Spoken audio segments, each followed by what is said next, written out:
and that effectively it re-referees the game. We should stress that the ground rules for VAR are that it is only to be used for clear mistakes to be rectified. And I went to a talk by Howard Webb on the subject, who's been implementing it in the United States in MLS, and he cited Thierry Henry's famous nefarious handball that sent France to a World Cup rather than the Republic of Ireland as a case in point. It's not for marginal offsides.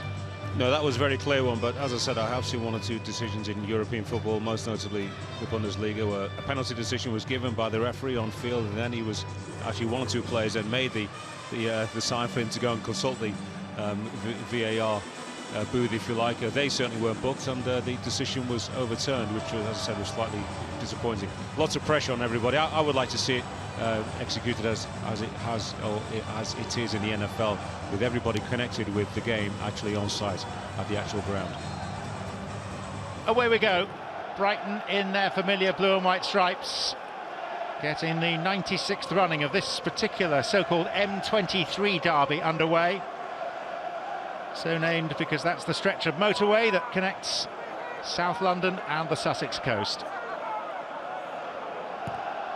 Of course, in the NFL, they throw the flag on the play, don't they, John? We won't be getting that today. Of course, when one of the coaches wants to challenge a decision on field, we may yet get to that point, of course. Well, one step at a time, Ethan. Yes. We are dealing with what in English club football terms is history this evening, with the VAR involved for the first time. There was trial during two England internationals at Wembley in the autumn, but on neither occasion was VAR called into play. There's Izzy Brown. Brown taking a while to get up, and so too Jeff Schlupp of Palace. Yeah, that was a full-blooded challenge early on in the game, and when players are cold like that, you know, that can lead into serious injury. Izzy Brown is holding his knee. This is Jeffrey Schlupp, and rubbing his thigh as well. Oh yeah, that could be painful. First minutes of the game. Both players fully committed. Damage done to both parties. Izzy Brown being attended to by Adam Brett. The Brighton physio, and his counterpart Edward Richmond is out there for Crystal Palace. When you look at the two starting 11s, who do you fancy this evening? I would certainly look at the Palace 11 and say there's a little bit more quality all round, greater confidence flowing through their squad. So I would, give them the edge right now. Of course, we have to remember that Brighton, of course, are playing at home. You do wonder, don't you, with the managers, just how seriously they are taking the competition when they make changes. But we know that when you are a side that has been struggling, as Crystal Palace has been from week one, and then any win is vital and is so important to maintain momentum. And despite the fact both coaches are sitting down right now, they'll be massively disappointed, I'm sure, if they go out. But their thoughts, of course, John, will turn very quickly to what is their bread and butter, which is the Premier League, come tomorrow morning, of course, if we don't get a replay. What we both fervently hope is that we get a better game tonight than when these two sides met 6 weeks ago this evening on this ground in the Premier League. It was the dullest of goalless draws. It was also accompanied by some crowd disturbances. But it was a very good point for Palace, one of many they've gained over the last few weeks.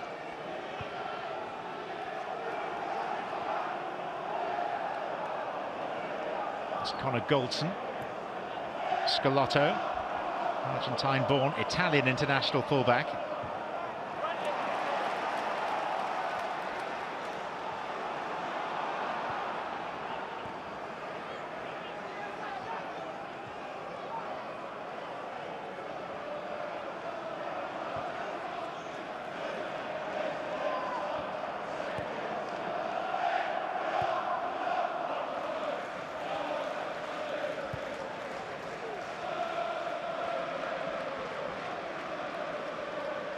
Uwe Hunemeyer. Here's Izquierdo. Now Brown. Gaitan Bong. Helped on by Hemed. And cleared away by Patrick van Aanholt.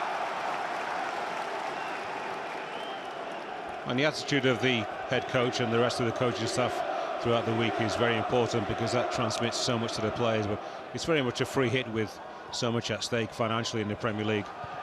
The players should feel quite relieved, I would imagine, to be playing in an FA Cup game. And Chris Hughton has been to the final and won it twice. I would imagine that his words of encouragement should buoy his players.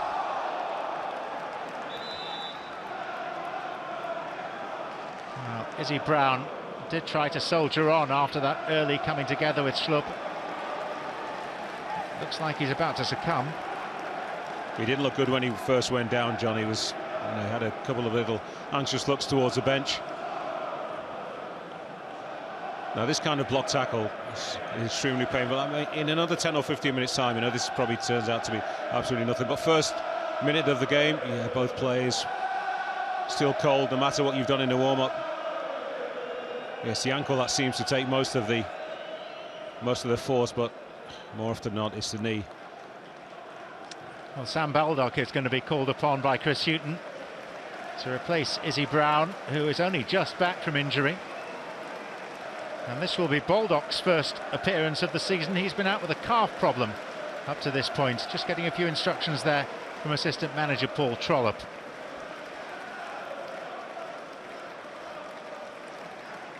Well, I certainly hope I'm wrong in the case of young Izzy Brown, but it's the type of injury that could keep him out for not only weeks but months. If he's damaged his crucial ligament, it could be a long road back.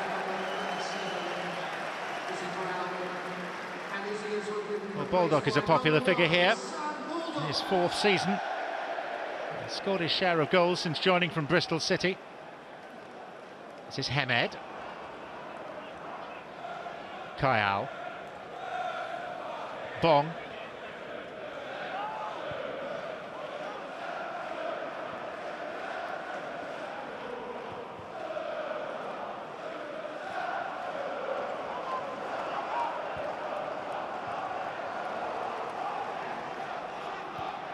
Draw for the fourth round of the Cup was made a few minutes ago, so these two sides know that the winners will go to Middlesbrough.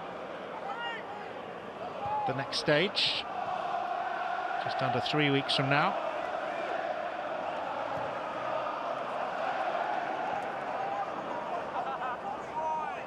Kayal.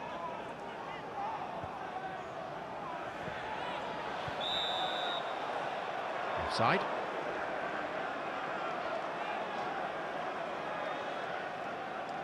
Of course, there's an opportunity for one or two fringe players to remind coaches of their qualities. When so many changes are made, the guys who have been getting a few Premier League appearances always a little bit frustrated that it's not a really full strength side, so they can really benefit from all the quality available in the squad. So just that little bit extra required for them to make their mark. It's the last of the 32 initial ties in round 3. 8 games so far have been drawn and will require replays, and remarkably 7 of the 8 games that ended all square finished 0-0.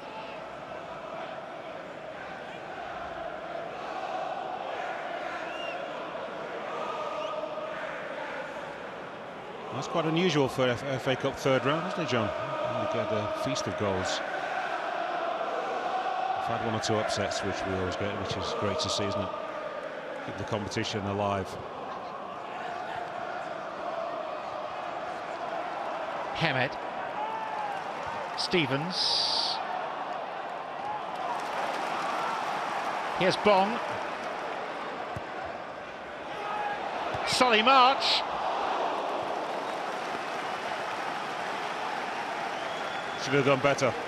Could see that ball from a long way. Was just a little bit too anxious to actually get in behind Jeffrey Schlupp. He just holds his run a little bit. Yeah, he comes in. He's actually too close to the ball in the end. It's always going downwards as soon as it hits his head. Just wait and judge that flight a little bit more. He can meet it just another few inches high, but he suddenly got the corner. Well, yes, he did get a corner out of it. A little bit fortunate.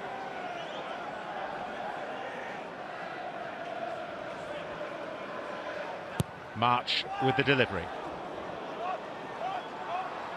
And Bong on a retrieval mission.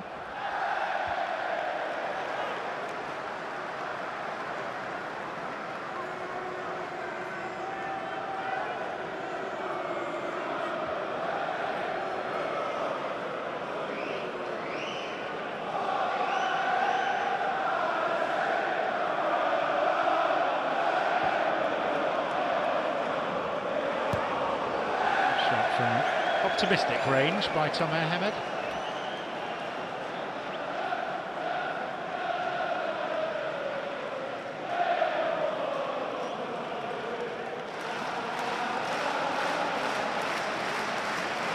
Considering the stadium isn't a great deal more than half full, the noise being generated is impressive. More than 1,900 fans from Crystal Palace.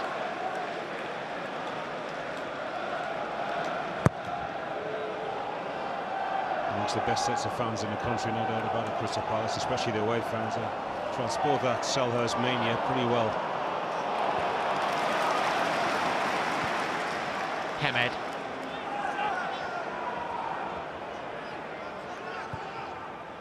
Enjoying almost exclusive use of the ball up to this point. Here's Sakho.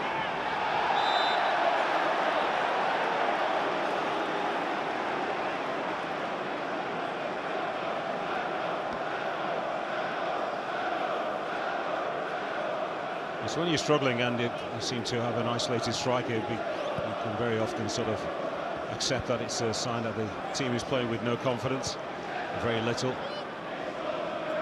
can turn that completely around when the team is playing well. They're quite happy to sit in and let the opposition have lots of the ball, be confident in their ability to retain it when they do get it, and then slowly work their way into the side and get more support to that front man. So I see nothing of Andros Townsend so far as an attacking threat, but I'm sure we will do.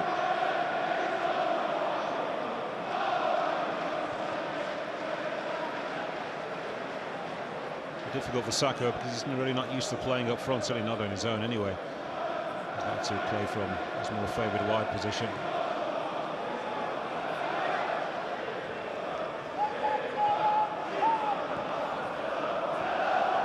MacArthur, Sakho. Defender was Hunemeyer and now Scalotto. Another player with an injury issue. Andros Townsend.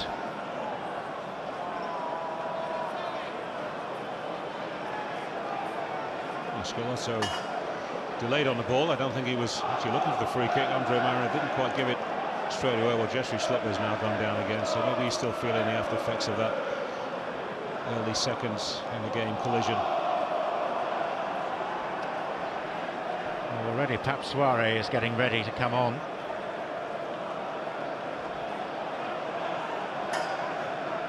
And this is why some of the coaches don't want to play the important players in the FA Cup, because they feel like anybody gets injured in this competition. Of course, we don't like to say or hear it. I don't value it as much as the Premier League right now. This is what can happen. Club doctor is out there too. On the left, Zafar Iqbal. And Stephen Reed, relatively recent addition to the Palace coaching staff. And the Senegalese international. Soirée will join the fray much earlier in the piece than had been anticipated.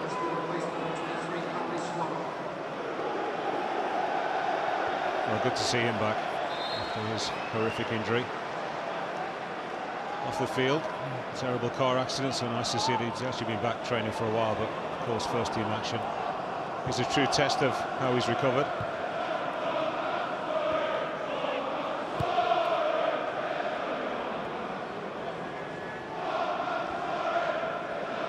His name being sung lustily by the Palace supporters.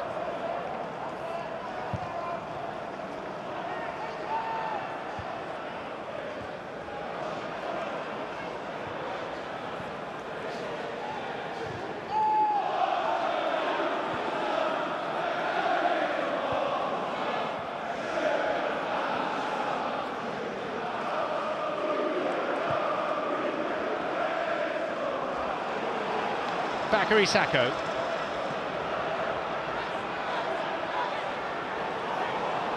And Sakho going right through. Crawl with the knees. Townsend.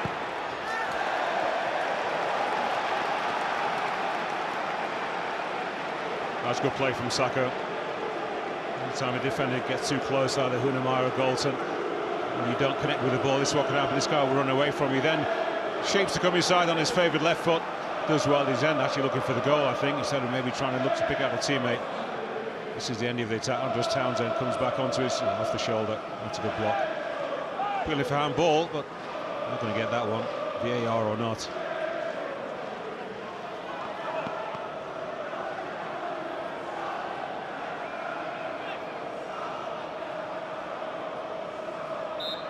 Yohan Cabaye will take the corner.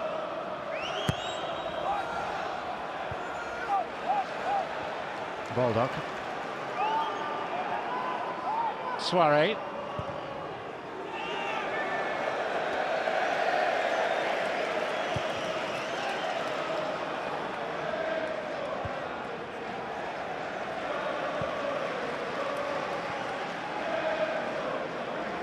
To see Tim Krul back in action, he's had serious injury issues. Rafa Benitez decided there was no future for him at Newcastle, came to Brighton on loan at the start of the season. The move has now been made permanent. Just his second appearance. His first was in a League Cup defeat at Bournemouth.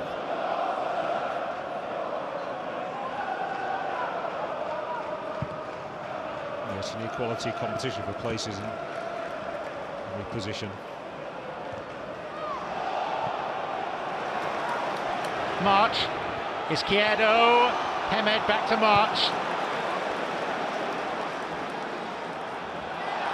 And Sacco turning into Uwe Hunemeyer. Got a little bit closer this time. Sacco felt it.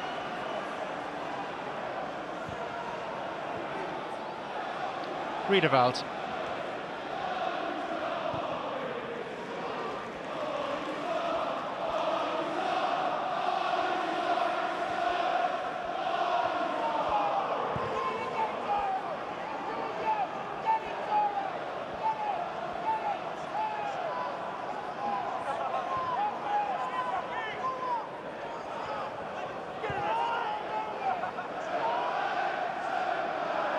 A bit happier to take a little bit more time and be more patient with the way they send the ball forward. Crystal Palace, the traditional centre forward in front of Benteke today.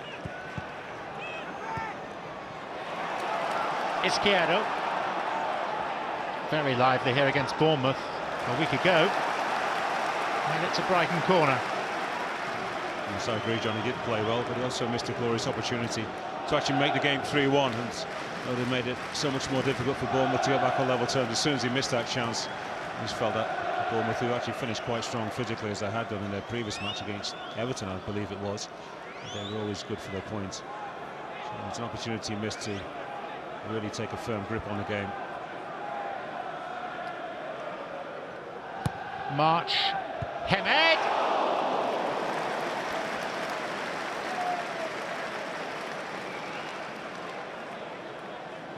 Good corner, good header. Unfortunately, straight at the goalkeeper. I'm pleased about that, Wayne Hennessy, that he didn't have to work too hard to keep that one out.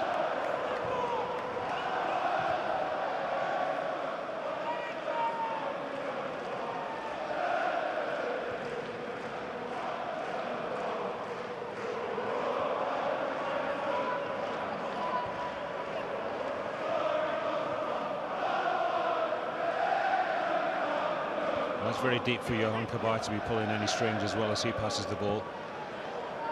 We still have to get a little bit further forward, at least the halfway line, to be really effective. Delaney. Baldock's header.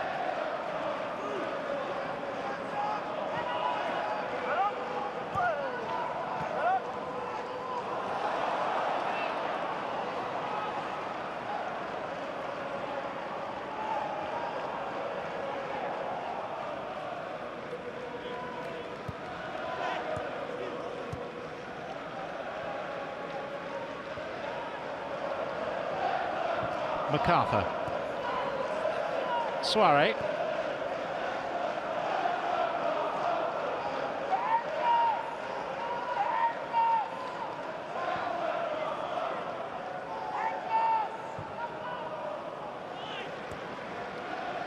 Fosu Mensah. Run out by Townsend.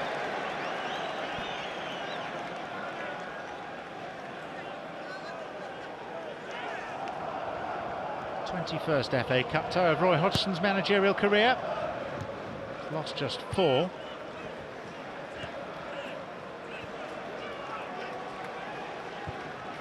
fact, his first ever game as a manager in English football was in this competition at the helm of Bristol City. 36 years ago, they won a third-round tie by 1-0 at Peterborough.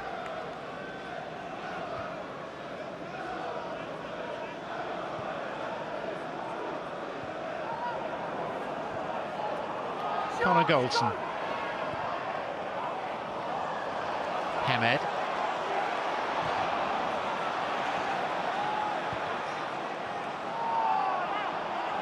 I was thinking about the pass and then he took his eye off the ball, overran it, lost possession.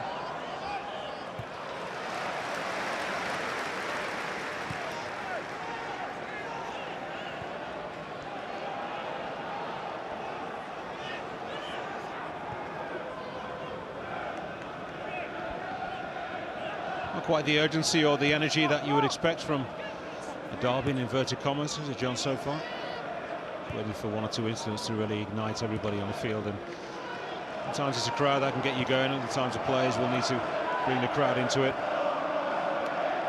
20 minutes played, not many chances, and no VAR. And it's apart from the Tom Hamed header, straight up Wayne Hennessy, but nothing to trouble with the goalkeepers.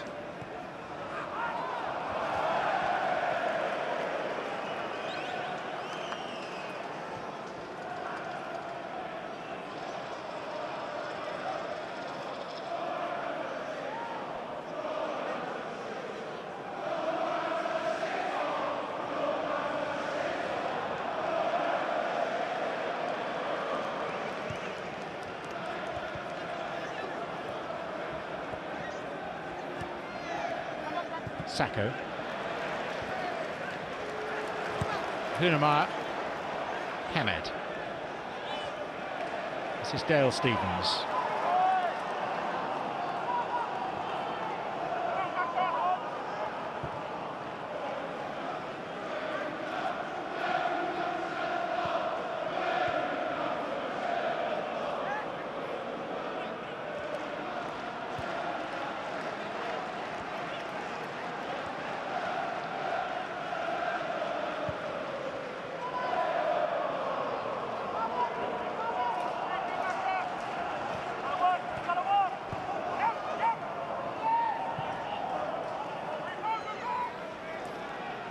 Hunamar from the German club Paderborn. Solly March throw it on his left into space for Bong, and off Townsend and behind for a corner. Well, that's all well and good. He does have a good left foot as well, Solly March, but if he addresses that ball with just that fraction more urgency and control it more quickly, and then he's got the opportunity to strike it back across the face of the goalkeeper, coming inside, but always into black shirts, making it much more difficult.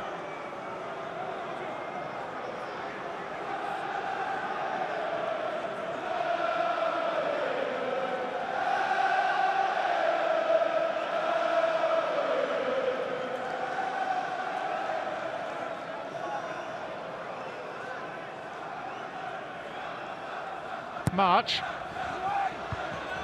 Suarez header. Cabai. Townsend.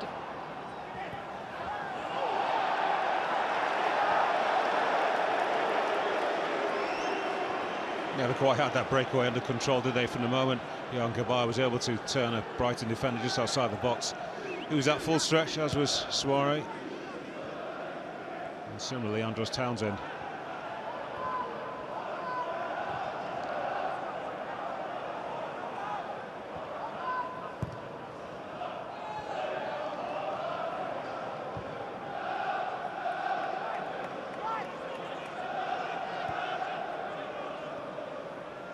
Bong.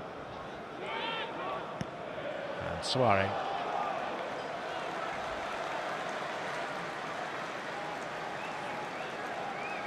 Hennessy, who's been interchanging with Julian Speroni. last few weeks. Both goalkeepers have seen a share of game time.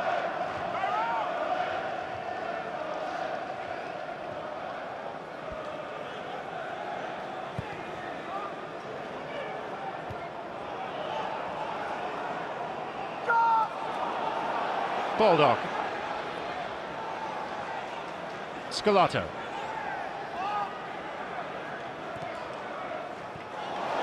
Here's Stevens. 1-0 Brighton.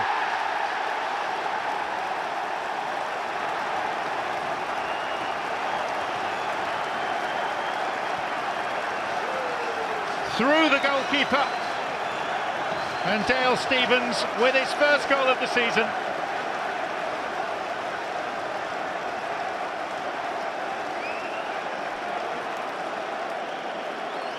Andre Mariner just putting finger to ear in communication with his colleagues, but it seems that there is no reason that this shouldn't stand. No, the urgency just made that ever so simple, it seems. Scalotto provided it on the outside to begin with. Dale Stevens completely unmarked. Cabaye is half-hearted with that challenge, that effort to get to the ball. It's a pretty ordinary attempt really to intercept. And Wayne Hennessy probably should have done better as well. His arms aren't even down properly, let alone outstretched.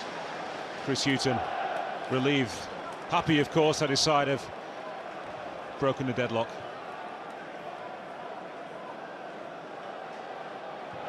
So this will not happily be added to the catalogue of 0-0 draws in the FA Cup this weekend, and nor will it go the same way as the league match between these sides 6 weeks ago, which also finished goalless. Well, one thing we're guaranteed now, John, is some tempo in the game from both sides. Initially it's going to come from Crystal Palace. They will feel anxiousness to get back on level terms, and of course Brighton now have got something to protect and to be more tigerish in the tackle about to start with.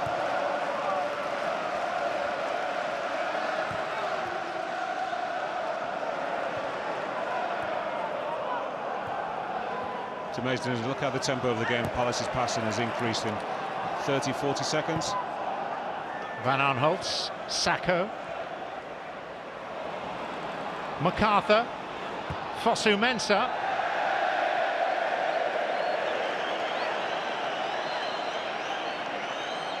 It's got to be better than that to give your teammates a chance.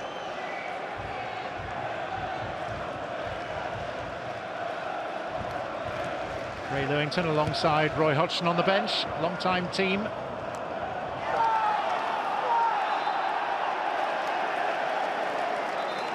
Cabaye penalised.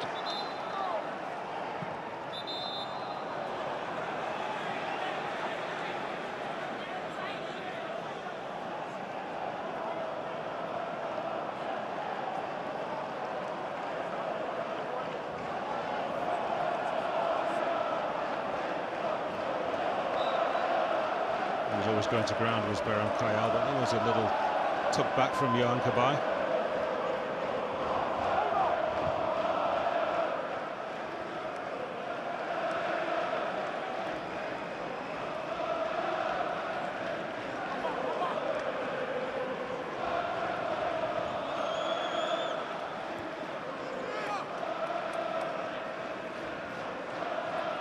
The number of changes to these sides, I would think that Crystal Palace would have a really good chance. They've made 4 alterations to their last Premier League starting 11. Brighton have made 8.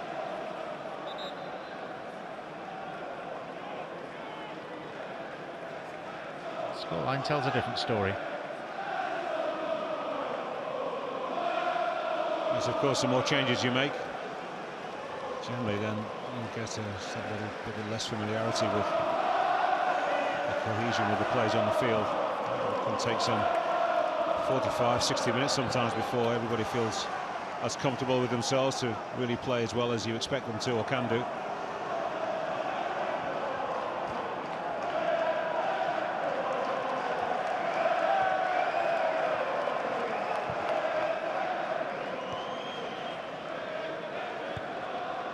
The modern-day coaches tend to have the luxury of having bigger squads to choose from, so they are able to plan their schedules for these extra matches a little bit better than some of the coaches of yesteryear.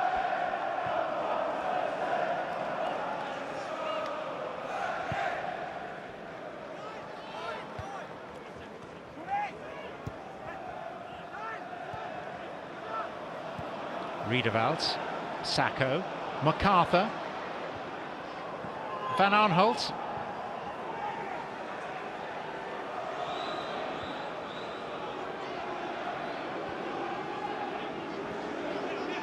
Fosu Mensah.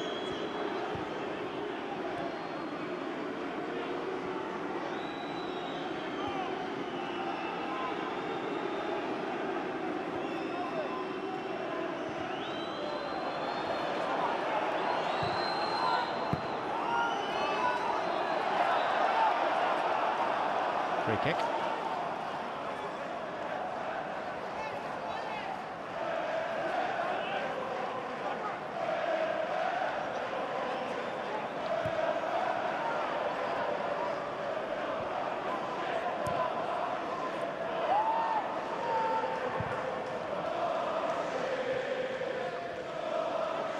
So much of their good play in the Premier League, Crystal Palace, comes from actually using the flankers very well, Zaha and Andros Townsend, and of course they have the option of Benteke through the middle when those two guys are crowded out. So when you don't have one or two of those guys playing, there's no Zaha today and there's no Benteke, and knowing they've been nullified, finding it difficult to get through the middle of that Brighton and Halwyn midfield, or indeed the defence get anywhere close to it actually. Bong. Hamed. It's another free header, John. That certainly will not please Roy Hodgson. Two centre-halves in there. Hamed does pretty much nothing, just almost just pulls away from Damien Delaney. He gets himself underneath the ball. Hamed is on the way down as he heads it.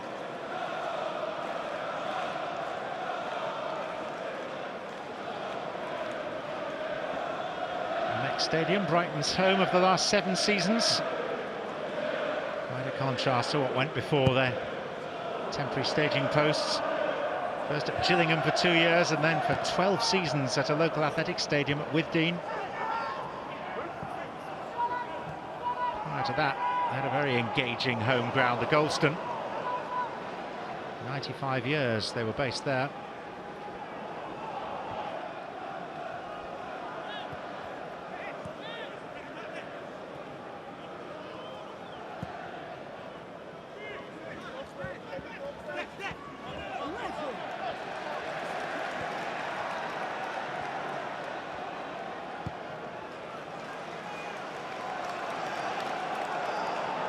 Goldson.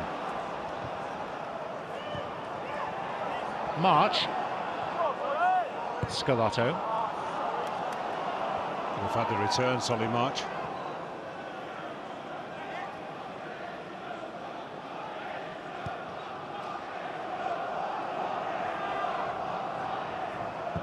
Goldson. Izquierdo. Kaitan Bong.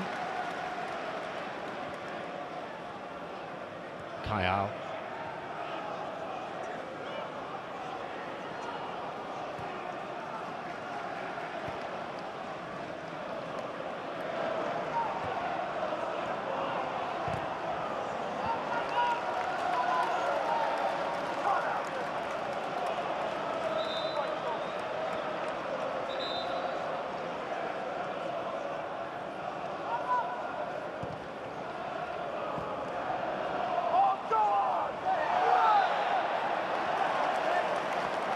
Against MacArthur. Let's take a few chances, Ezekiel Scalotto, in that right back position, about the halfway line. Make sure that he gets his passing or his attempts to move past any opposition players absolutely correct. March is well found by Stevens.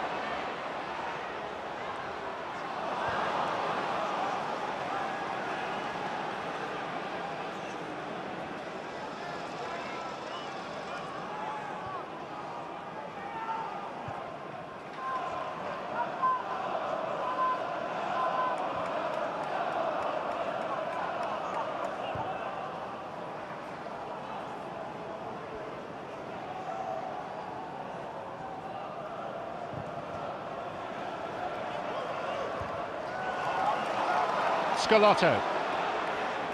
March.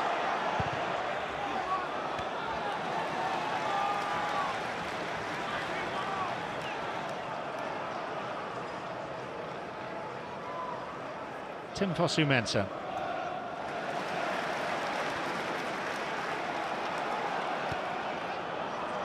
Hemed.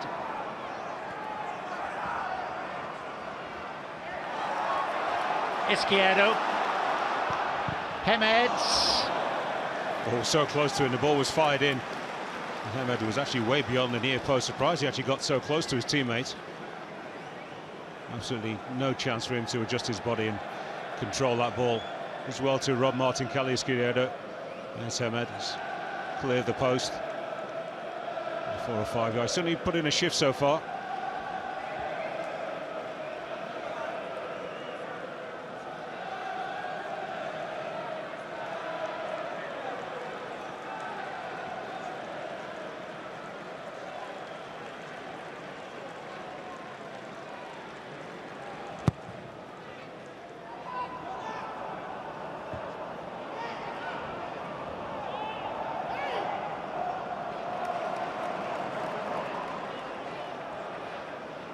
You don't get too many FA Cup matches third round, John. It's new to the big boys, isn't it? Well, lacking in urgency.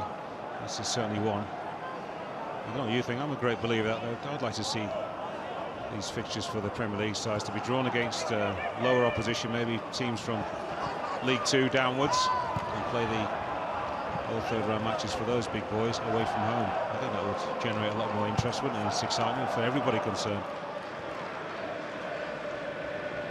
Be sold out on every occasion. Liverpool at Yeovil, for example.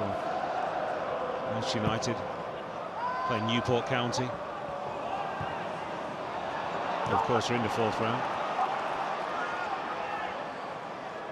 It's Scalotto. In the way, Van Aanholt.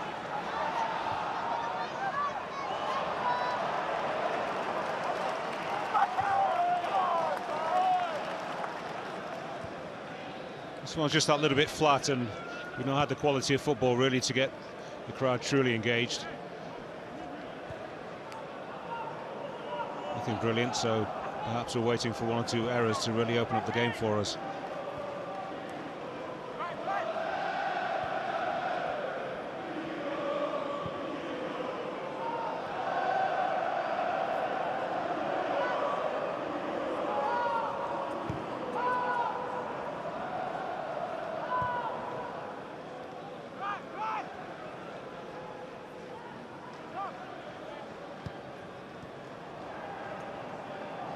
Hold off on you rearranging the FA Cup for 1 more year, Efan, because the draw has actually done the job for you for the 4th round. It very often does, doesn't it? Sometimes in the 3rd round as well, we get those juicy ties that we look for an upset. Yeah. Here's MacArthur and Sacco and Hunemeyer behind. That's good play. It's about the best move from Palace. Fortunate that they were able to actually recover the ball quite cheaply from Brighton, giving it away. And Sacco's one of the quickest plays on the Palace pitch tonight. That's a nice ball from him. Just not able to hit that first time, that ball from MacArthur. Andres Townsend really should have been a lot closer to goal. That could have been a slide-in equaliser at the far post.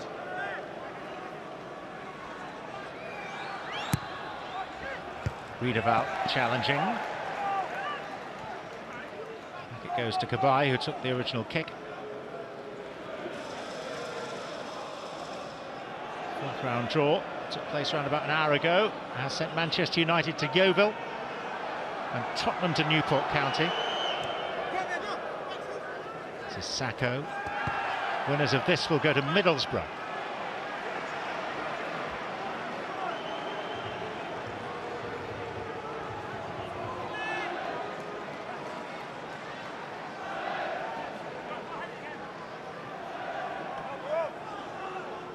Cabaye prepares for another corner kick.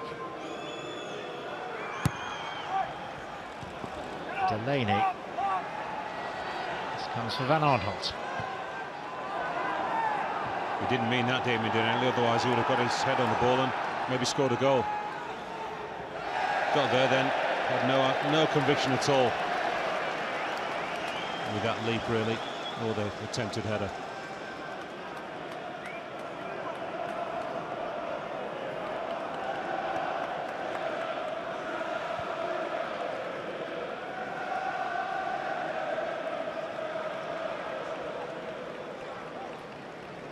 Southern expression of a manager who is being tested in terms of selection at the moment. A sheer lack of numbers. Look at some of those to have fallen by the wayside just in the last couple of weeks. Dan and Tunchan, Ward, Mamadou Sakho, Ruben Loftus-Cheek injured right now. Scalotto. Touched goalwards by March. Well, with Hennessy's handling so far, he was hoping this was going to end up in the back of the net, just trying to divert it, probably not to the near post. Unlikely across the face of the goal, Solomon March. Hennessy this time held firm.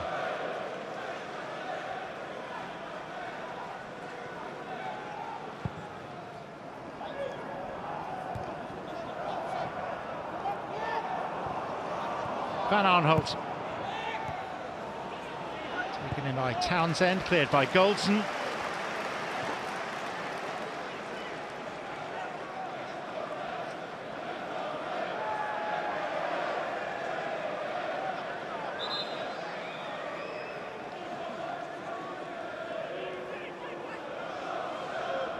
Now, what would possess someone? It is cold, John, very cold. What is that? Perhaps an outbreak of cup fever that's induced that.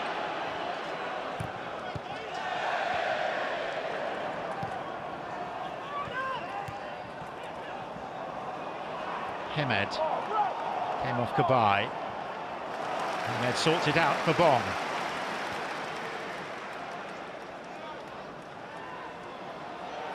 Beram Kayal.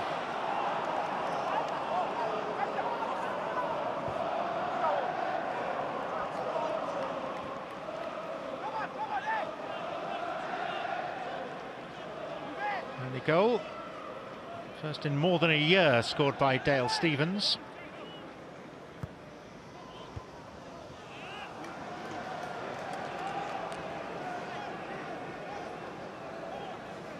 And the possession not as one-sided as it was in the opening 10 minutes when, at one stage, Brighton had enjoyed 90%.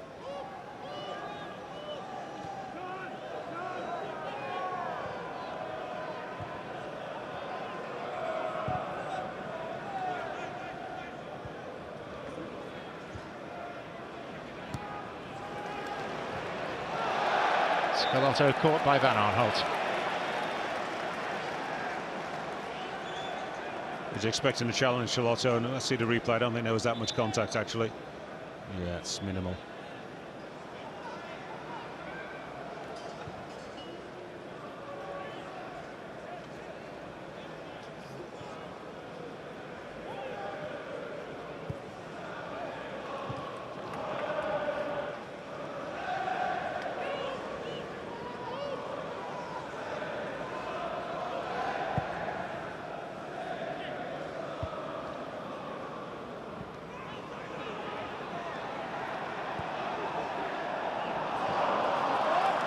March.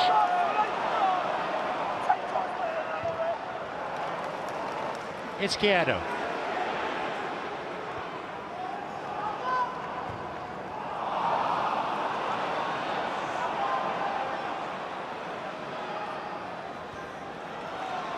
Fosu Mensah.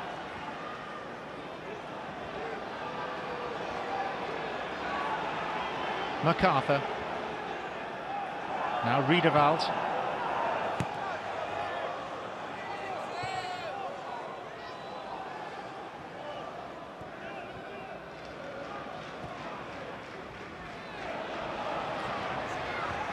Mensah, and that's a decent challenge by Hunemeyer.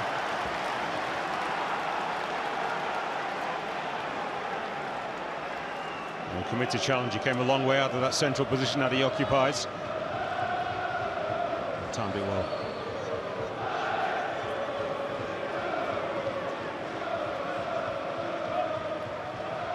Final minute of the first 45, and the word we have from the fourth official is of 3 extra minutes.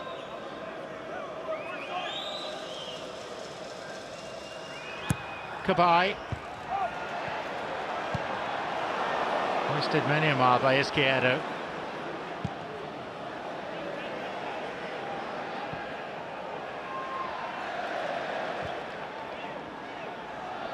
And Saka took it away from Van Gaal. Just seemed in a much better position to control that ball.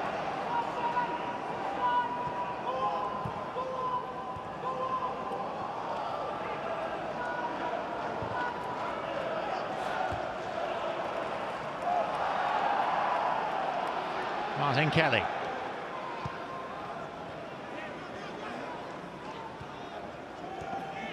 Johan Kabay. Hard going first half of this particular FA Cup third round tie, the 32nd and last of the initial batch.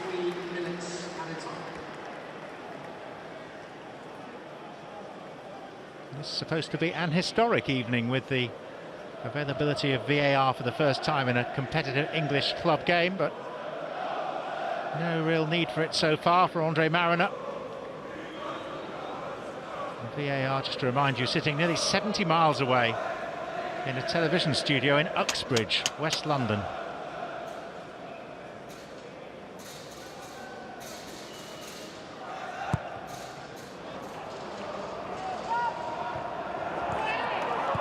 March. Baldock.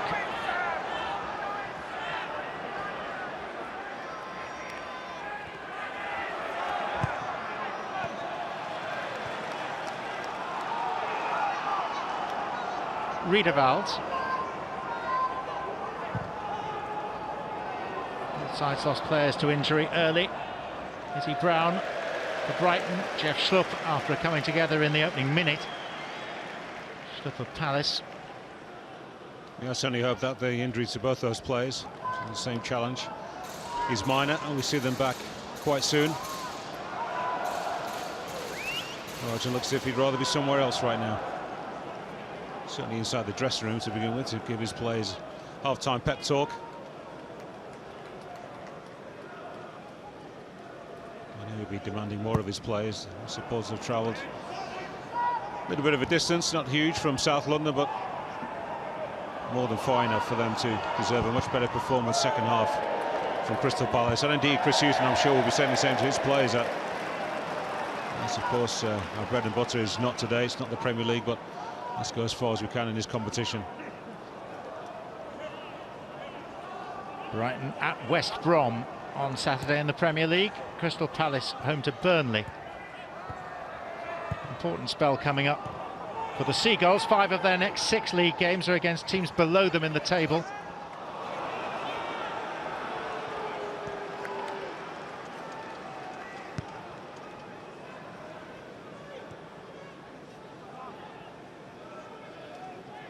It's been a lukewarm nearly 48 minutes. Let's hope that we have a lot more action in the second half. You said, John, maybe with a little bit of fatigue from 1 or 2 plays, or match rustiness with guys who've not seen so much action. There will be a few more mistakes, and of course that can always lead to more chances than we've had in this opening half. So you're going for lukewarm rather than stone cold, Ethan? Yes, that's the players, not us, John. We are extremely cold. Half-time eventually arrives after, well, let's be kind and call it a fairly mundane first half, enlivened only really by Dale Stevens' driven goal in the 25th minute, his first in more than a year. The goalkeeper probably could well have kept it out, but didn't. It went through Wayne Hennessy. So we've had no semblance of history via VAR. We've had just the one goal. It's gone to the home side. It's Brighton 1, Palace 0.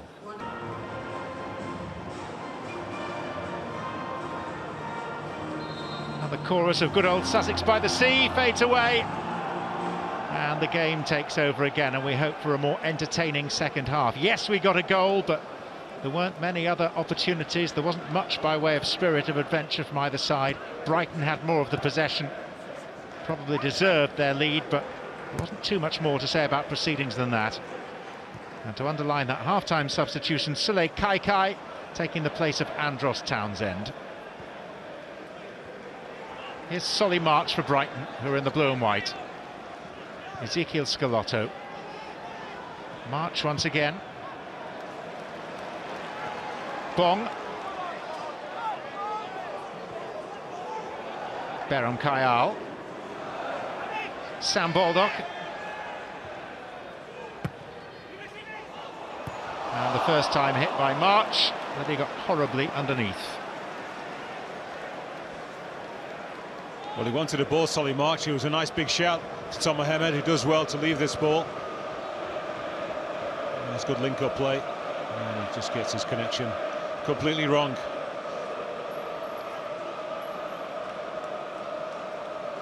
Didn't actually try to hit it with too much power, just tried to steer it past Wayne Hennessy in the Palace goal. Nothing he tried in that first half quite came off for Solly March. And once again, another 45 minutes to play, another chance to impress.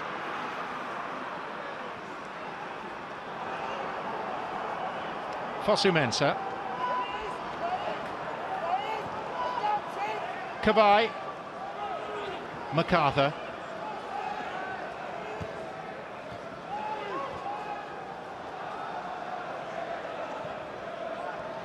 Cabaye again. He's hurried into making the pass, and it was straight to Stevens. Reminder of the Brighton lineup. 8 changes compared to the side that played in their last Premier League game, a 2-2 draw here against Bournemouth on New Year's Day. And Palace with a team showing 4 alterations compared to their last league lineup.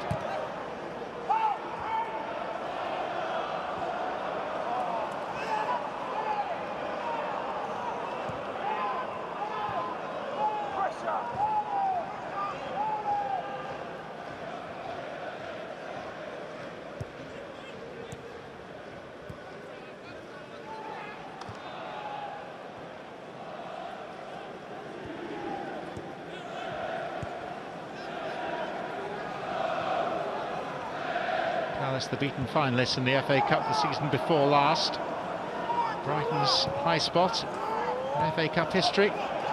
Beaten finalists in 1983. Izquierdo is fouled.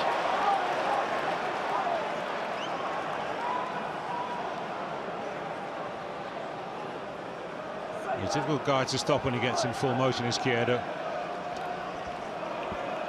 I can't think exactly what he was doing. Yeah, fortunate to escape without the yellow card there. What are we relying on to make this a better spectacle, Ethan? Well, based on our first half performance, John, I think a few errors.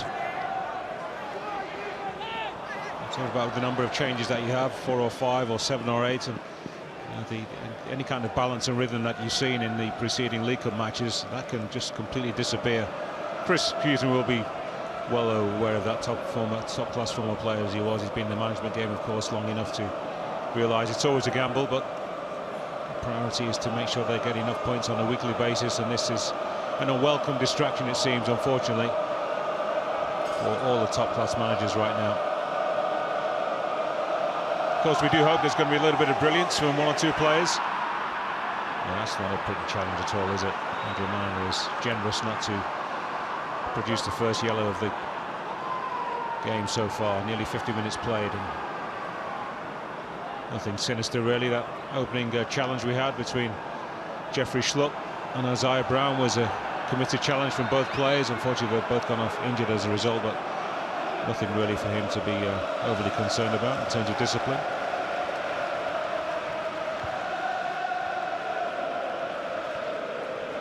Winners of this go to Middlesbrough in round 4. Now under the control of former Palace boss Tony Pulis. MacArthur. And Hunemeyer.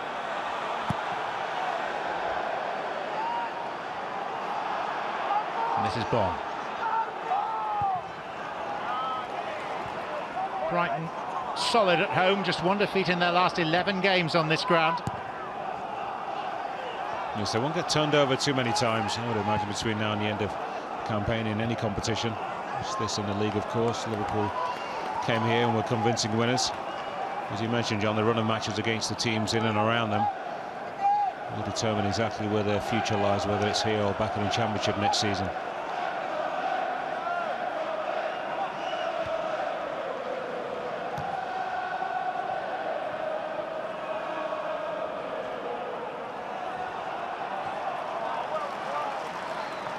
The errors, of course, that I would imagine will come in the games and can be self-inflicted. We hope that it's a product of some of the forcing from the opposing side, and the high pressing that we see so often from sets of plays now imposed by the training structure, the management on the sideline.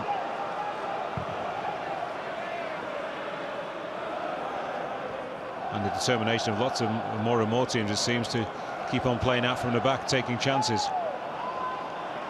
Cabaye, Scalotto, and then Goldson back to Tim Krul.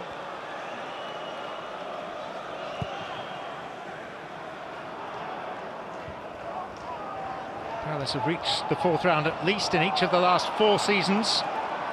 Brighton in 7 of the last 8. Brighton embarrassed last year in round 4 when they were beaten by their non-league Lincoln.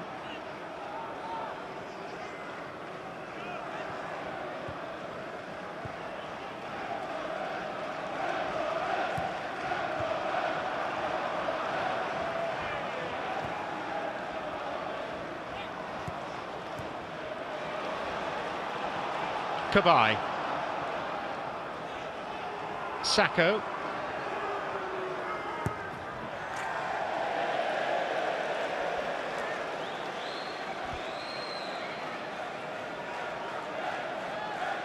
he's got to remain disciplined, Bakary Sacco, and remain in that central role. He had to drift out there to a favoured position on his left side, or sometimes come and play from the right. We end up as we had just then with James MacArthur being the lone Palace player inside the opposing penalty area.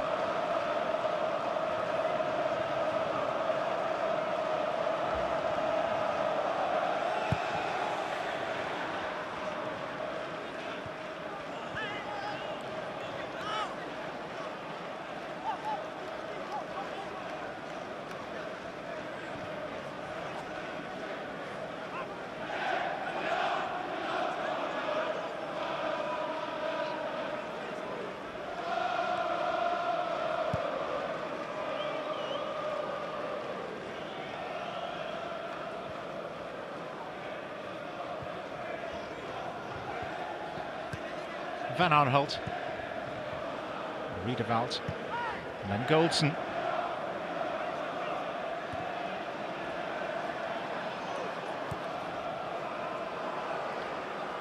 Sacco.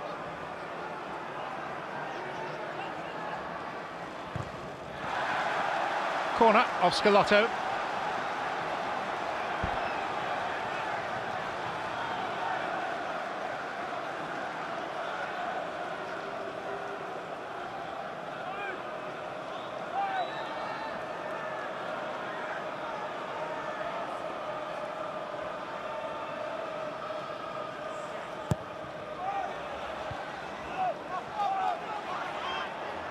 Hamed's header out.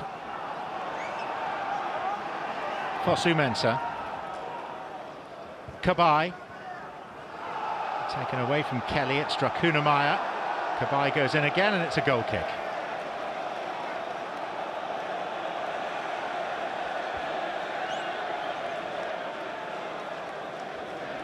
He whipped in a lovely corner, did Johan Cabaye. It's well defended in the end by Brighton.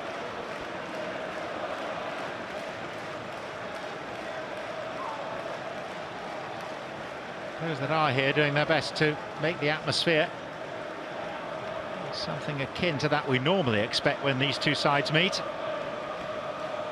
There's a fair degree of ill feeling between the two sets of supporters, dating back to the days when they were both contesting promotion back in the 1970s and 80s. And with high-profile managers too. Alan Mullery was in charge of Brighton at the time, and Terry Venables of Crystal Palace.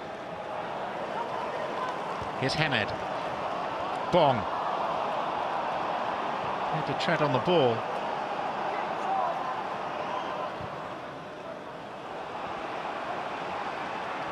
Van Aanholt. Sacco was ducking his head towards the ball. Kai.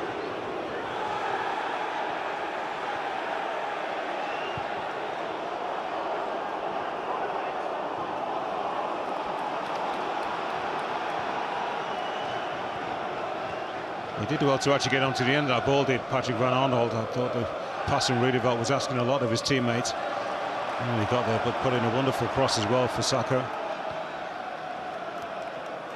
March.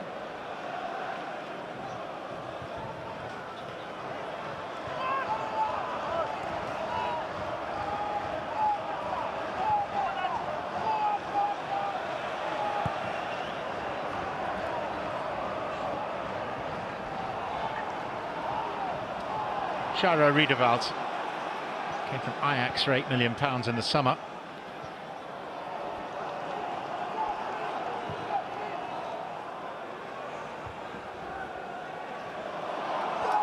Kyle. Fosu Mensah.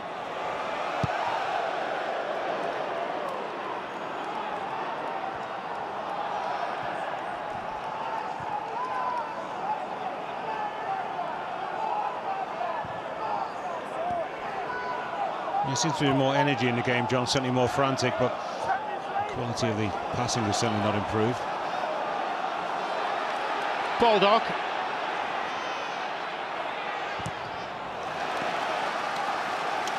He seemed to show in the line, Fosu Mensah, confident that he was going to be able to block the cross, which he did.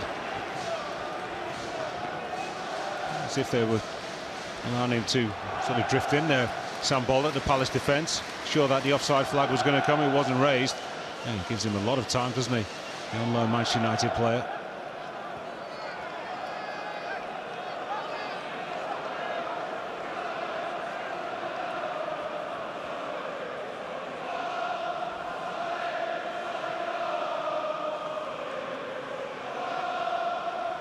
March with this.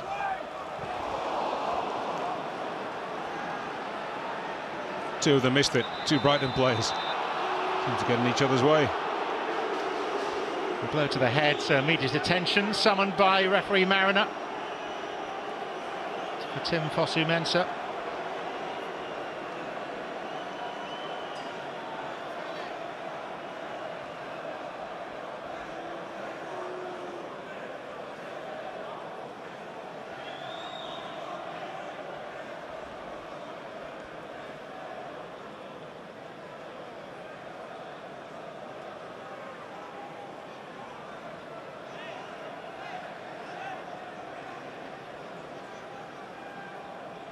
Yeah, I wouldn't say he's taken out. He's sort of almost like trying to get out of the way, and Connor Godson is the one who catches him.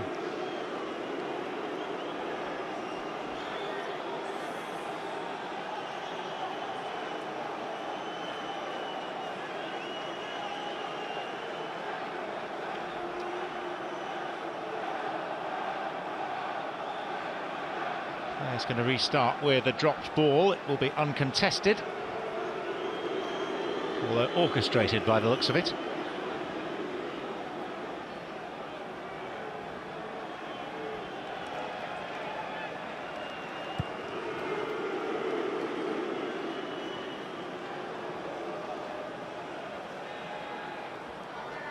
And Brighton are preparing to make their second substitution.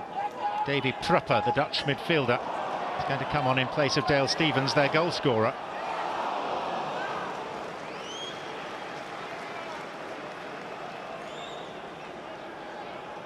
And that smacks, given that we're approaching the hour mark, of a pre-arranged change.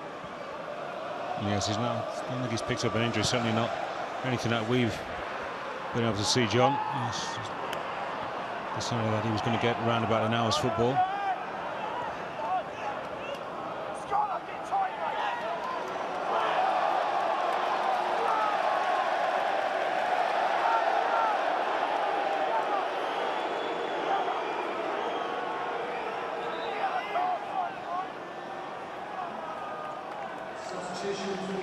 Prepper was bought from PSV in the summer for £10 million.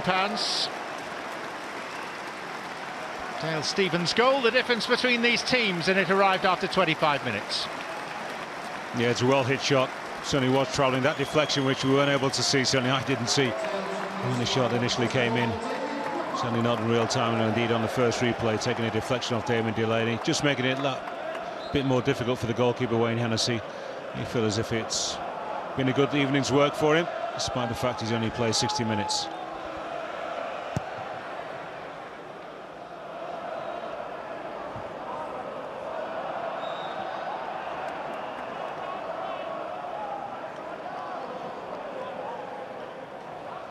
Eight caps for the Netherlands.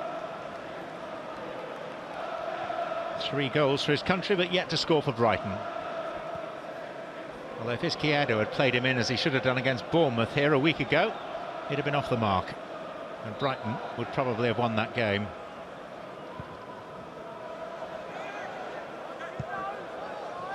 Hemed. Bong. Bollock arriving near post. Defender was Delaney, the outcome's a corner.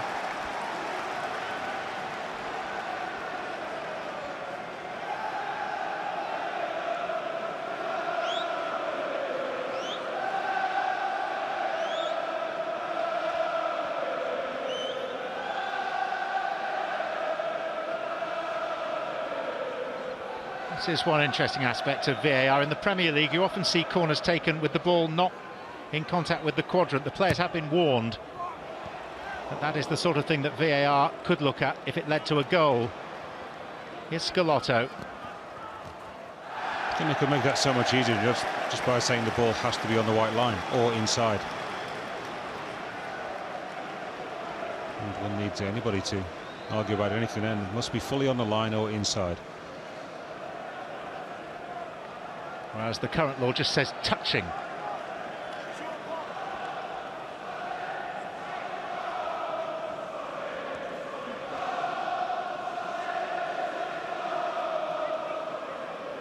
March. Kyle, different angle now for March. Headed clear by Bakary Sakho. Another corner. Yeah, that was well executed, wasn't it? Sakho stood his ground.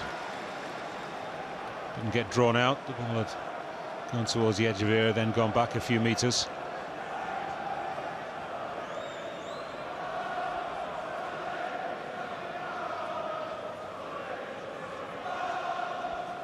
March again. Good claim.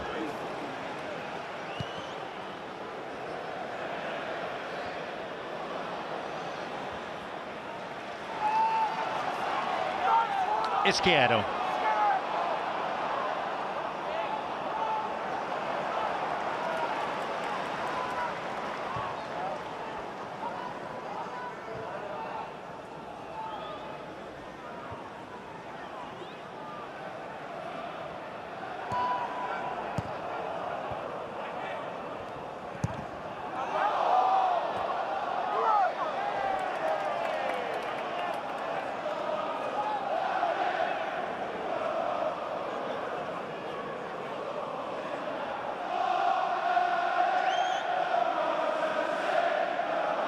Two-time FA Cup winner Chris Hughton. To go back a long time to find those FA Cup victories, though. 1981 and 1982 when he was wearing the colours of Tottenham.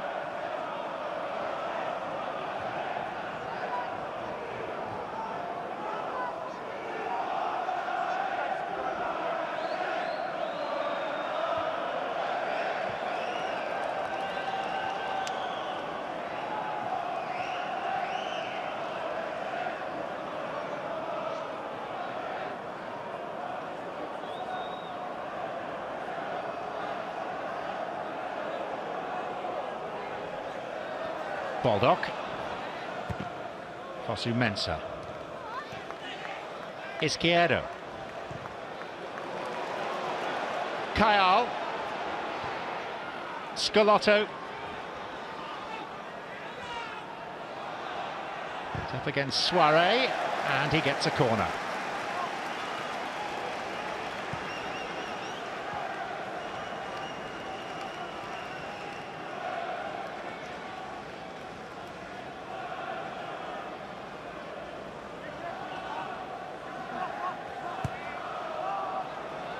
They pulled the short corner routine again for Kyle. That was Hemed. And again, deflected for another corner. It's two right-wing corners in succession where they played it short to Kyle. The Palace haven't really woken up to it. That's well worked. Borderline offside is Davy Proper. Maybe if he does get a contact, then the whistle goes. That takes a deflection. Could quite easily have gone the other way.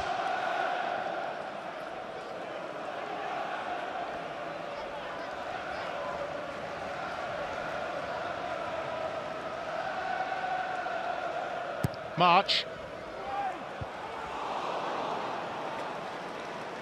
Unameyer's head up.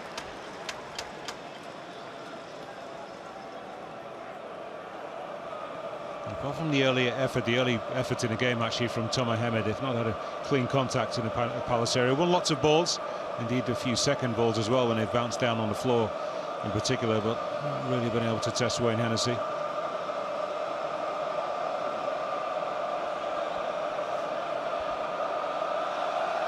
Crystal Palace making their 5th visit to the Amex Stadium. Only lost once.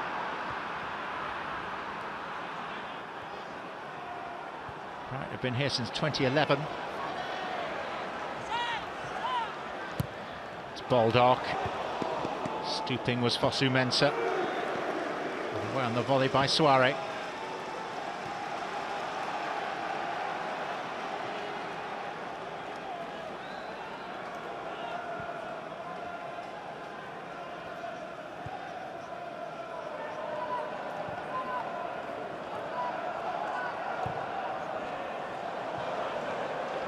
Jose Izquierdo.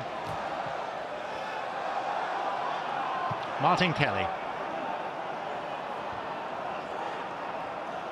Proper.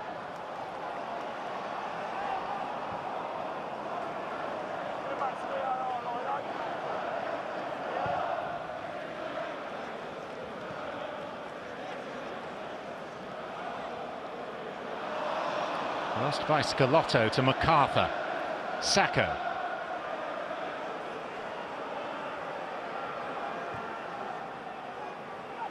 Riedewald, Bakary Sacco once more.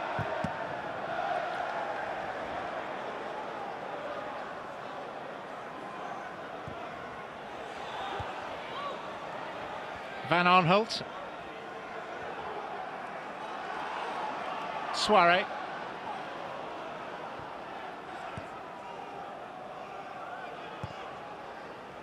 Kai. He didn't get that first touch under control. Kai gave Scalotto the opportunity to steal the ball.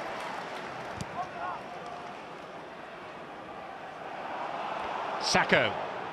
Fair effort. Equaliser. In off the inside of the post.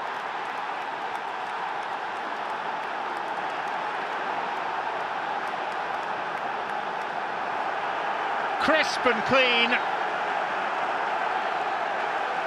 And in a game of few chances, that's pretty much all Sacco's own work.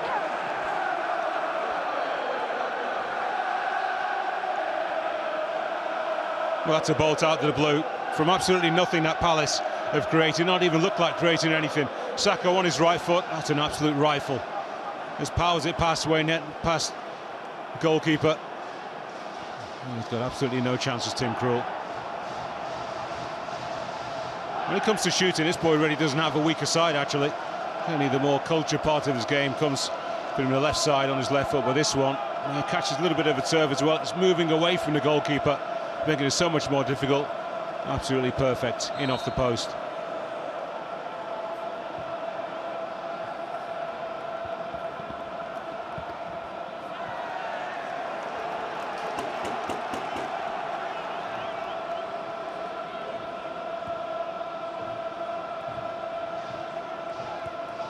Goal number 5 of the season for Bakary Sacco, and the first ever FA Cup goal for the Mali international.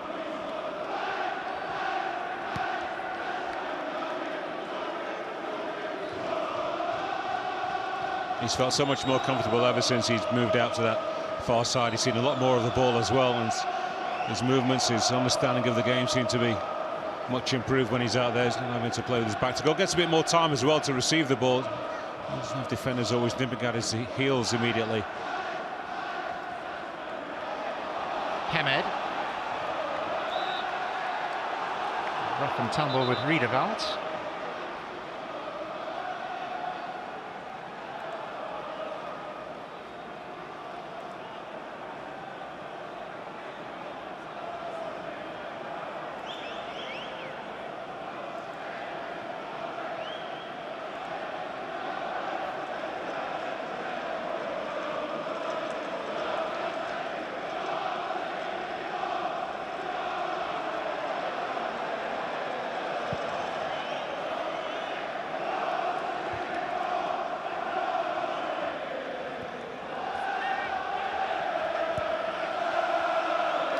Proper.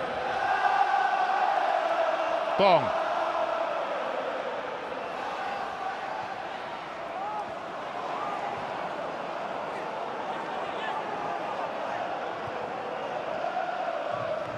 Given the attitude of both these sides to their team selection, the lack of urgency of the game as a whole, I suppose we can fairly assume that neither wants an extra fixture added to their schedule in terms of a replay.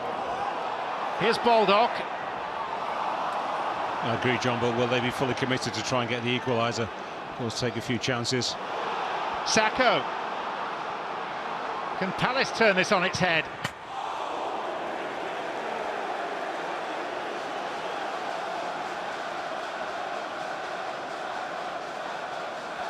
Goldson mistimes his challenge and Sacco just skips over him. Really doesn't have a clean option in terms of a teammate, the alternative to pass. Young Sule Kukai is quite a few yards behind, and he's surprised that he doesn't actually hit the target, this time on the left foot.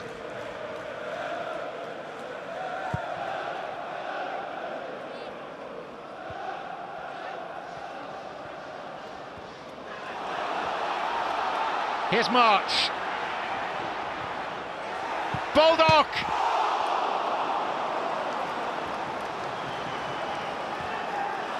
Still in play.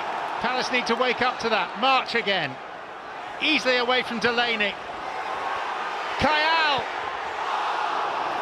So much time and yet so wasteful. Too much time. Such a big gap, right, a massive hole. The ball doesn't go out. Palace is sleeping. Delaney gets there, then he's far too square. He turns his body in the end, but it's too late. And two Brighton players who really should be advancing towards the ball. It's Kedo, and in the end, the ball is Fido. There's the earlier effort from a great attempt from Baldock. He's trying to steer it around a couple of Palace players. He does so, doesn't he? And the post comes to the rescue for Wayne Hennessy.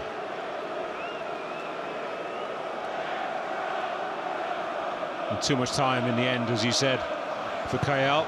Takes a nice touch to control it, set himself, and he doesn't do either. He doesn't blast it, and he doesn't get enough composure and conviction to bend it around and into the top corner. Brighton have been able to confirm the official attendance rather earlier than usual, presumably because there are fewer people than normal in the stadium, as Glenn Murray goes to warm up. 14,507 is the official attendance, which is just slightly under half of the capacity. If you want to win the game, if you're Brighton, and then you would certainly bring on that man. Glenn Murray is as likely as anybody on the home side in the squad today to get a goal for you.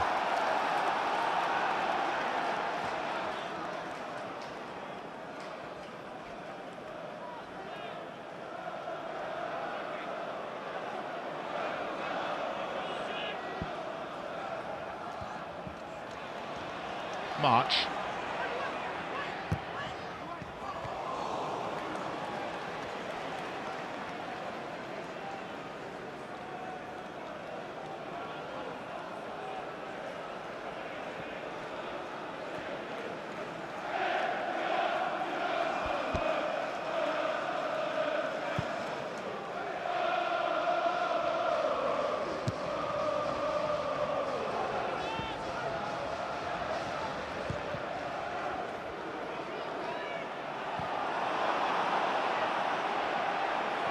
Van Aanholt, Riedewald, now MacArthur.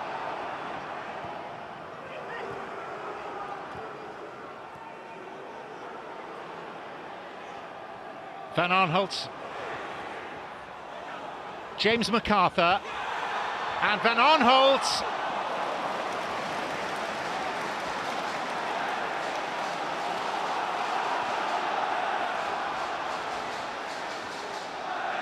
We finally have an FA Cup tie, John. Tempo and some urgency, both qualities missing for so long. Kai.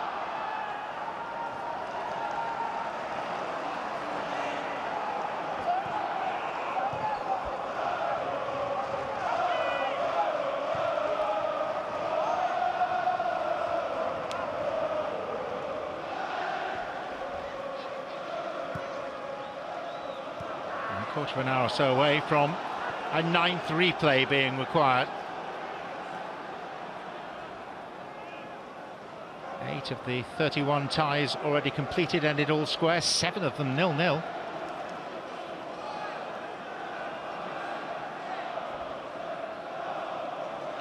Hunemeyer. Oh, nearly.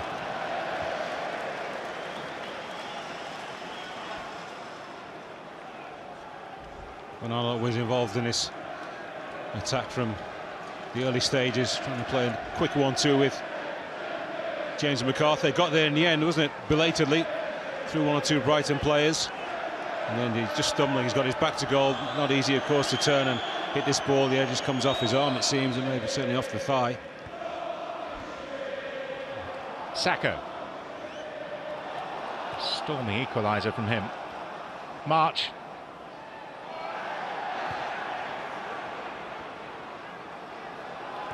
Sacco.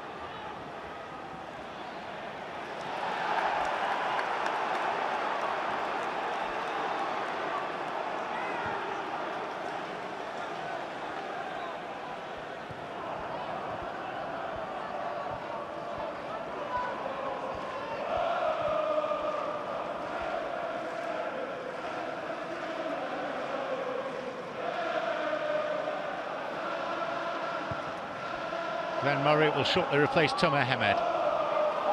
Izquierdo.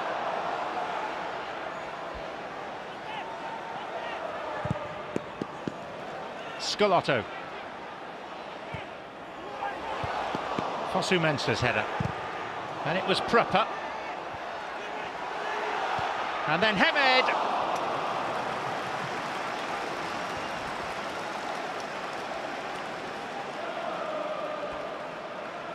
He does well, actually, Tomer Hemed, because he doesn't try and smash this ball. He's just looking for control. He sets himself and all in one turn, swing, turn and swing the foot, which he does quite well. Once again, straight down the throat of Wayne Hennessy. MacArthur to Sacco. Back to MacArthur. Kai up with him.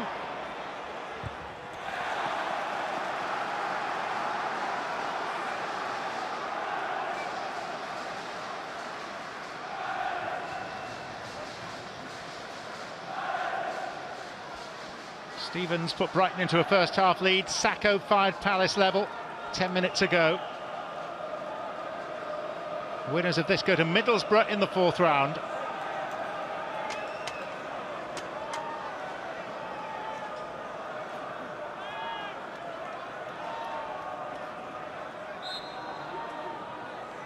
Cabaye.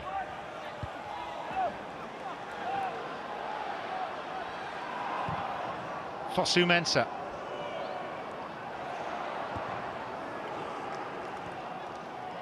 Hemed. One for Baldock to chase. Fosu Mensah, the defender.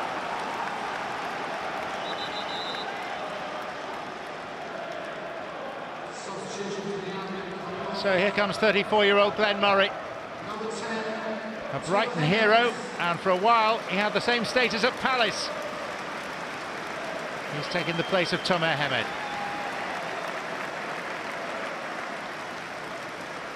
He's worked hard tonight, really had enough support, and nothing carved out for him.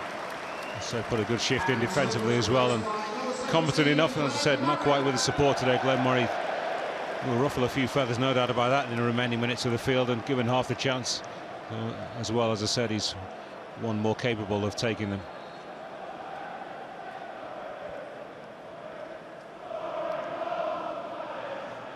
Scalotto.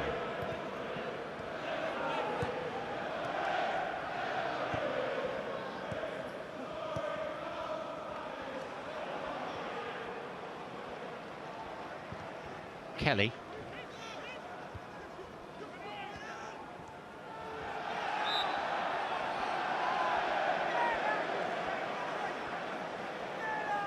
Well, there's been no hanging about from either side since the equalising goal went in.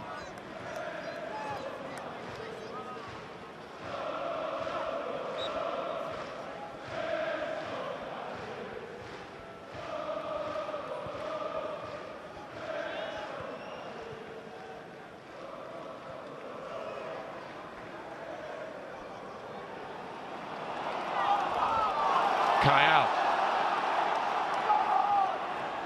Baldock, it was a good ball to find Sam Baldock.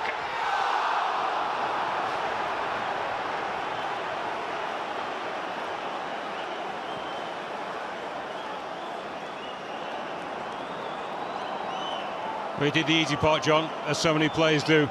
The ball through with him was pretty good. The first touch was excellent. Set himself. Delaney can't get there. He's sliding in the end. Yes, Chris Hughton knows his side may not get a better chance to win this game tonight.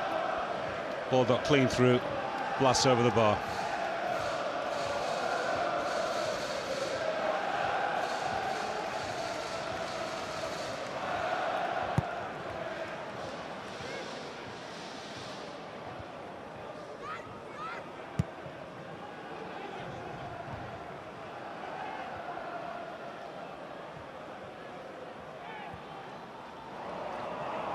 Fosu Mensah.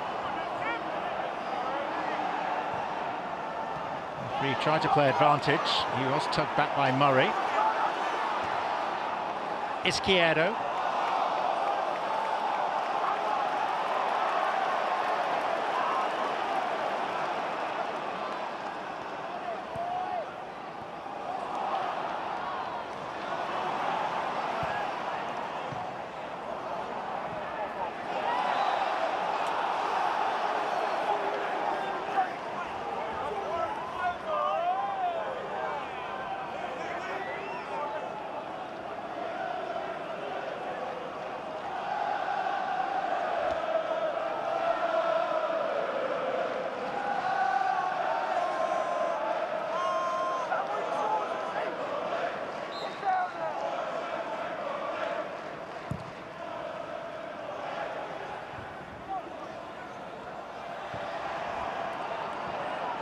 He does have one more card to play, Roy Hodgson, in final substitution. Not surprised to see Lee Chung-yong make an entrance. Certainly you have to give him a few more minutes, so certainly enough minutes to try and make an impact if you really want to win this game. Bring a bit more energy and slight goal threat as well for the middle of the park.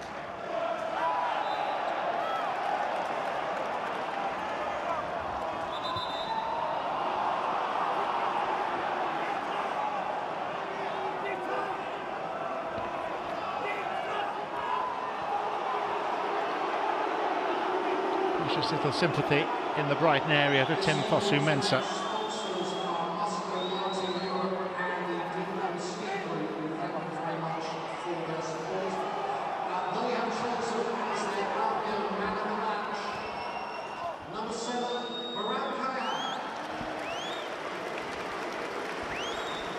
Scott Ledger, the assistant referee, in conversation with an unexcited looking Roy Hodgson.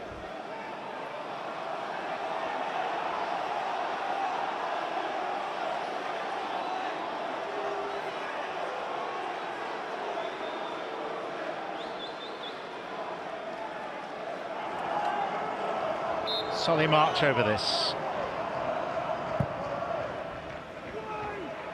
Murray. Barankayal.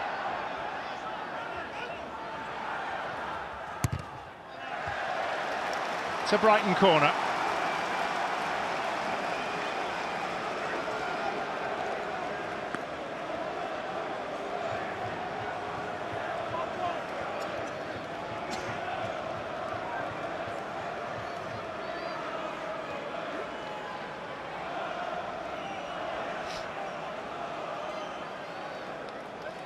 But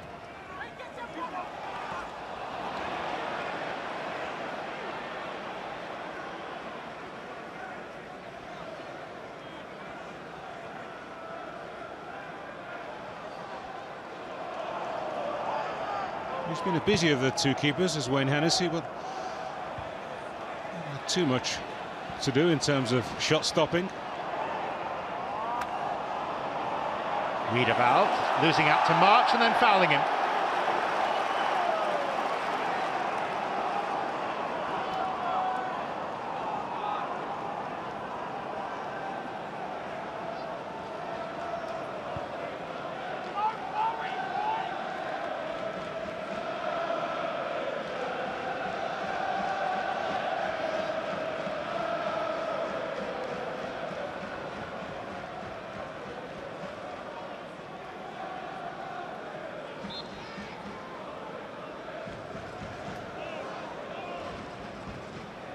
March.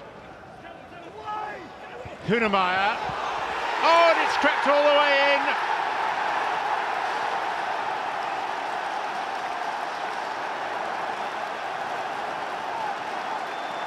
Precious little time remaining. Glenn Murray receiving the congratulations. Word in the ear of the referee from the VAR, but it stands. Murray takes the credit.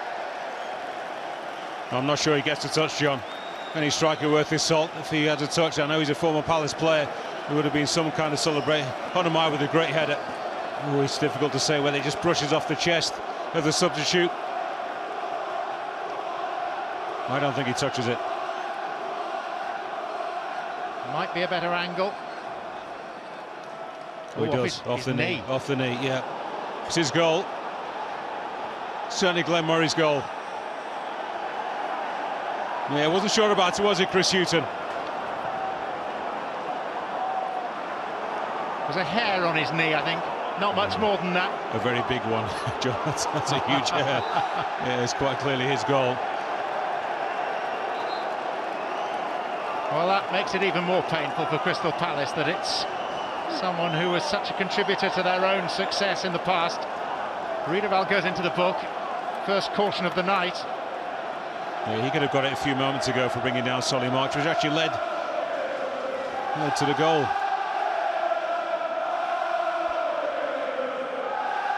Hutchins saying somebody handballed it.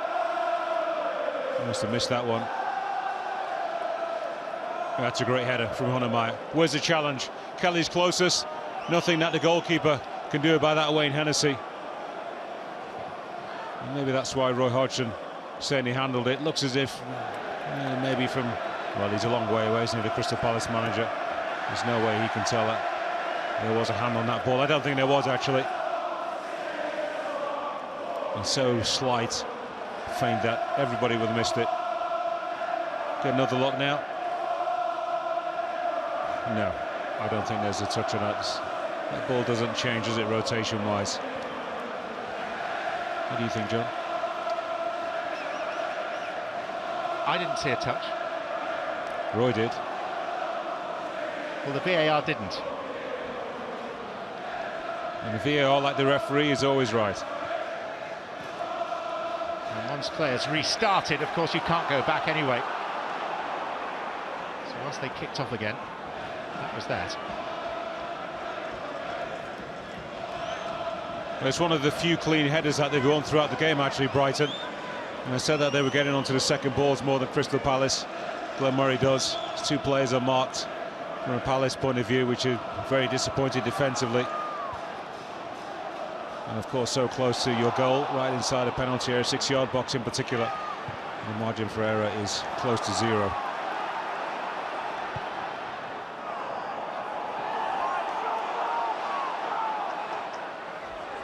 It's been a match, though, hasn't it, in the second half, since about minute 60, around a few minutes before the goal. Palace were seeming to increase the pressure on the home defence without any real quality shown. Then we get a wonderful strike. And it's not quite end-to-end, but we've seen enough to suggest that both sides wanted to win it. And looks as if Brighton and Hove Albion have got their winner.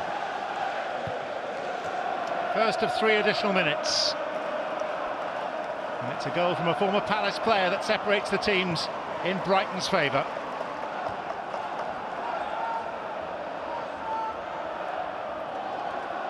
Van Arnholtz.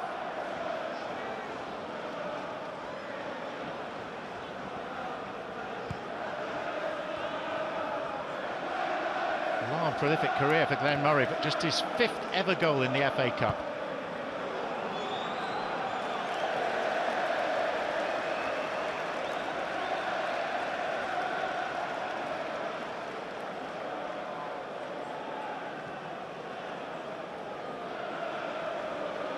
And the older you get, you slow down, of course. Physically, you're not as capable as you were at 24. And some 10 years older than that, but your anticipation, your ability to see things that little bit more quickly is a little bit more sharper. And was sharp enough off there, just anticipating, gambling that something might happen, and nobody in a black shirt was on his wavelength. And hence the pretty straightforward run, unchecked goalward, and the touch, slight as it was, to make it 2-1.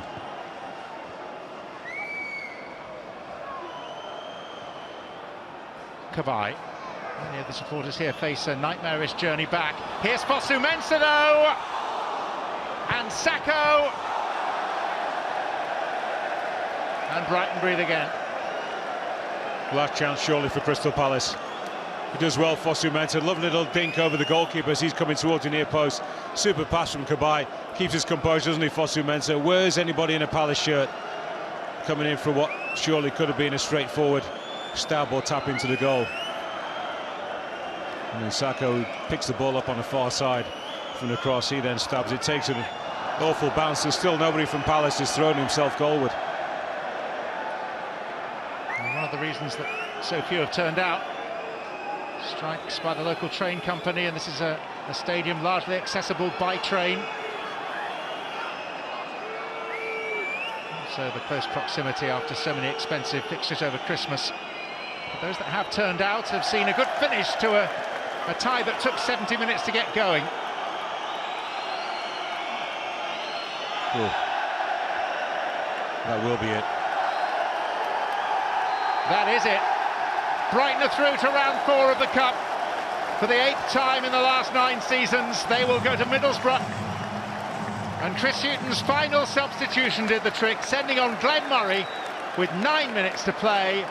6 minutes later, he got the faintest of touches to Hunemayer's header to score the deciding goal after Stevens had put Brighton into a half-time lead, and Bakary Sacco from distance had fired Palace level for around about 18 minutes. Discussions continue. VAR decided there was no case to answer to a suggestion of handball by Murray. The goal stands. Brighton go through. 2-1 winners in their derby match against Crystal Palace.